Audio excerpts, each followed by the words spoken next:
This question comes from Riza Nafija, and it's a good question because I do think we need to offer some kind of means to try before you buy so that our clients have confidence before they actually book us.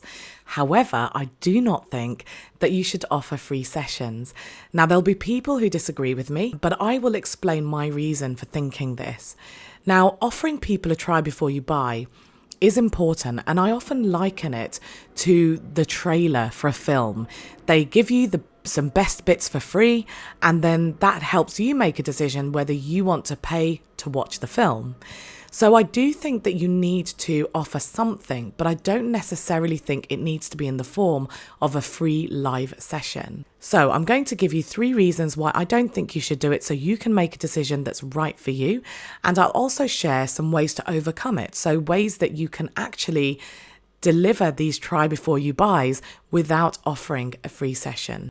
The first problem with offering a free taster session is that it devalues your offering. If you offer clients one-to-one sessions, let's say, and they pay for it, but for new customers, you're offering it as a freebie, then you are actually devaluing the paid service.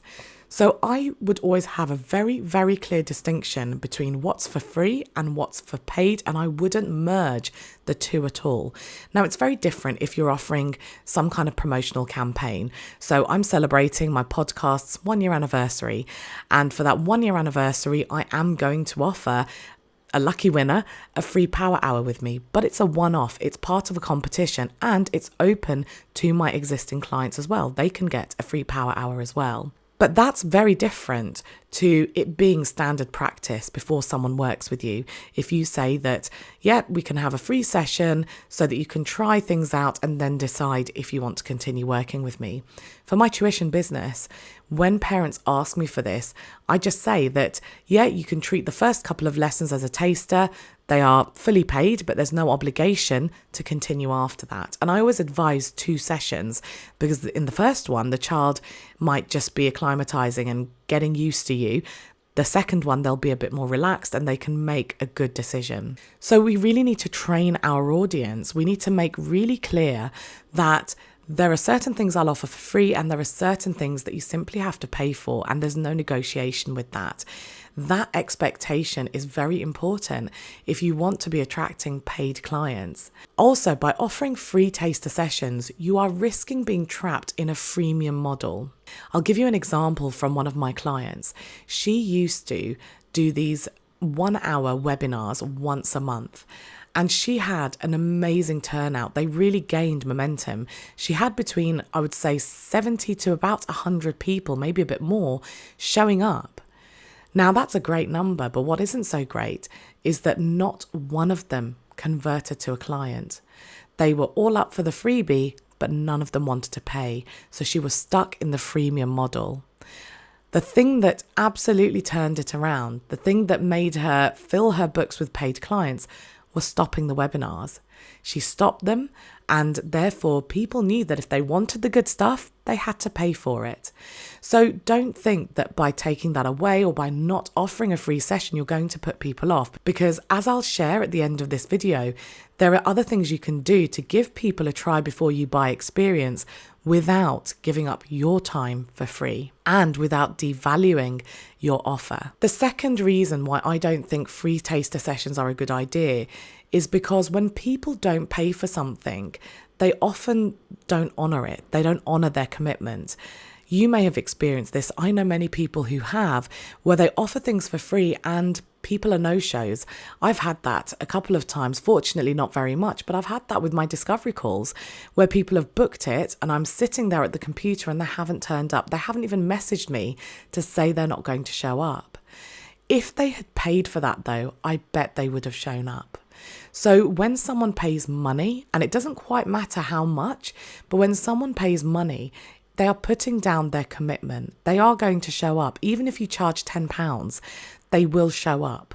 So if you do want to go down the route of taster sessions, I wouldn't make them free. I would charge something just so that people take it seriously. If you're adamant that you want that to be free, you can always take that off the bill when they become a paid client. That's still an option. But either way, I wouldn't offer it free initially. The third pitfall is that you really risk upsetting existing clients.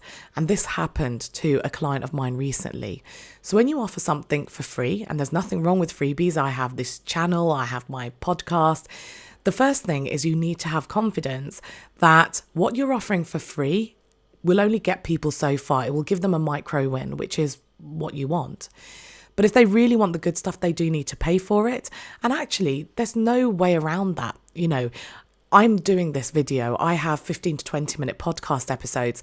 I cannot replicate the depth of work that I can carry out when I sit down with someone for a full hour, or in the Tutors Mastermind when we focus for an entire month on one topic. I can't replicate that.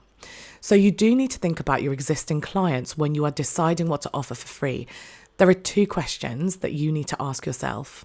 The first thing is, how will they feel if I offer this for free? The second one is, are you willing to offer your freebie to them as well? So a client of mine recently did this promotional campaign where she runs group classes, but she offered a free one-to-one for new clients. Her aim was that they would do this one-to-one session. She'd be able to direct them to the group classes and they'd sign up. I can't remember if it was free actually, or it could have been discounted. But what happened was her existing clients saw that and they were like, oh, can I take that then? Because that would be really useful for my child. And she was in a bit of a pickle because she thought, I can't spend, if they all take this, I can't spend that many hours doing one-to-ones. That was not the aim of this. So you do need to think about how this is being presented and what your existing clients are going to think. If you're offering something for free that's exclusively for new clients that your existing clients pay for, you risk upsetting them. So I'm not anti giving free things away so that people can have an experience of what it's like to work with you. They can meet you before meeting you. But I do think that it's crucial to choose what you're offering for free very, very carefully. Now, if you want a little bit more on this, I have linked a podcast episode in the comments where I go into all of this in a little bit more detail. But as promised, I'm going to share some workarounds, some things you can do to still give people that experience without giving your paid services away for free. The first thing is to do what I'm doing right now, record some video content, because it's a great way to allow people to meet you before they've met you. And if you're helping them solve a problem, if you're helping them achieve something through that free video, then they also get a taster of the impact that you make. They don't need a live session for that. You could also, if say part of your marketing is to do some QA sessions or to every now and again go live and take questions, you could use the recording of that as part of your video marketing as well. Then people can see how you field questions as well. Some other ways that you can work around this is through things like lead magnets, or if you don't do email marketing, just a free guide or something along those lines. The point is, you want people to experience the impact that you make. This isn't just about you giving something away for free. You want to make an impact so that they have confidence to take things further. So whatever you're giving away for free needs to be a kind of teaser. It can't be the complete solution. Partly because they're not paying for it, but partly because you can't dedicate that kind of time to giving people a complete solution. So I hope you've got some ideas from that. Do let me know what you think in the comments. I'd be interested to hear your opinion and your experiences. And if you have any questions, also comment below and we can continue the conversation in there.